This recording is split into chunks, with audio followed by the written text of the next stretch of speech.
Get pumped. It's the NBA Finals. Welcome to Quick Hits. I am Josh Baker, and the NBA season is about to come to a close. The final series has arrived. Game 1 was last night between the Los Angeles Lakers and the Miami Heat. This truly is a David versus Goliath situation in my book, because you have someone like Jimmy Butler taking on the big man LeBron James, who is in his 10th trip to the NBA Finals. Before I get further on to Game 1, I do want to talk about LeBron James, as much as it pains me, because I am not LeBron James' biggest fan. But in his 10 trips to the NBA Finals, he has 3 championships out of those 9, this being his 10th trip to the NBA Finals. He has 2 with the Heat and 1 with his hometown Cavaliers. He has Finals MVPs in 3 of those. I'll let you guess which ones he won the Finals MVP in. Last night, he recorded 25 points, 13 rebounds, and 9 assists in the Game 1 win against the Heat. Now, Anthony Davis also was a major contributor to that win. Anthony Davis had a game-high 34 points and 9 rebounds in his Finals debut. This is news to me. I actually didn't realize that this was Anthony Davis's Finals debut. He actually had the 3rd most points in Lakers Finals debut history, behind Shaquille O'Neal, who had 43 points in 2000, and George Mikan, who had 42 points in 1949. I'm sure we all can remember that if we get into our Wayback Machine.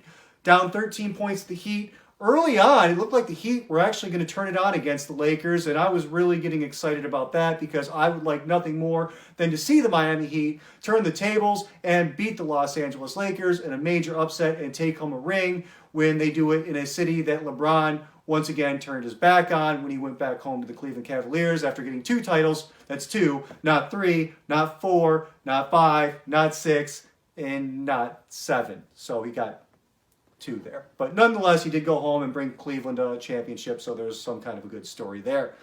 All right, so you've got the cool stats with LeBron James, you got the cool stats with Anthony Davis, and they come back from a 13-point deficit to turn that into a 32-point lead, and then they just crushed the Miami Heat. It was really sad after that, but the Miami Heat had some injury problems. We'll start with Jimmy Butler. Jimmy Butler rolled his ankle and in man-like fashion continued to play through the game. Jimmy Butler is a guy you just want on your team.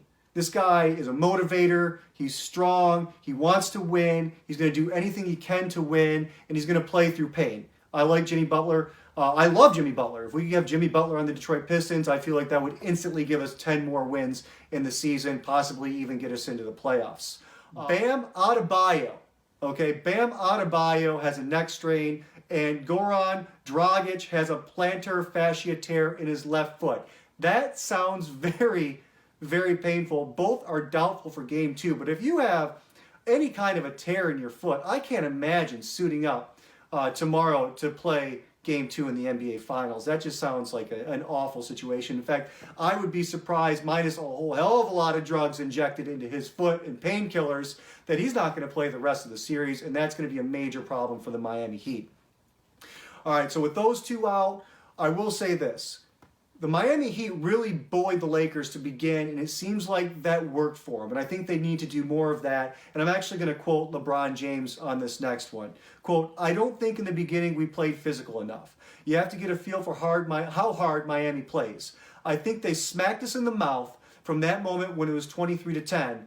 Then the Lakers started playing." He says we started playing to our capabilities, but what he's meaning is obviously the Lakers played to their capabilities. What I think is that Miami needs to go out there and punch them in the mouth for 4 quarters. Beat these guys up. Take your fouls. Bring guys in off the bench to come in and just put some bodies on these guys, because you're going to have to start playing a little bit gritty if you want to eke out a win in Game 2 and even make this a series. Otherwise, call it in, go home. It's a short ride from Orlando to Miami. You're done anyway. So pick it up, Miami. Throw a couple bows out there, all right? I know a lot of guys want to compare you to the Pistons of 2004. Why don't you go a little bit further back and go to those late 80s Pistons, do a little Bill Laimbeer action? I know the league doesn't really want that. They don't want to see that because it's a little bit more of a light-footed game. But you know what? I say go out there, smack them in the mouth, punch them in the mouth, put an elbow in the gut, because you got to win this. This is the NBA Finals. Call out all the stops. You got a few injuries already.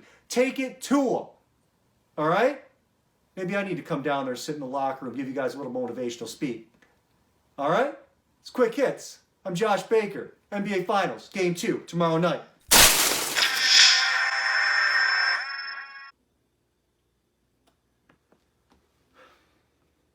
I fucking hate LeBron James. Do I have to talk about LeBron? Can I just say fuck LeBron James and call it a fucking episode? No?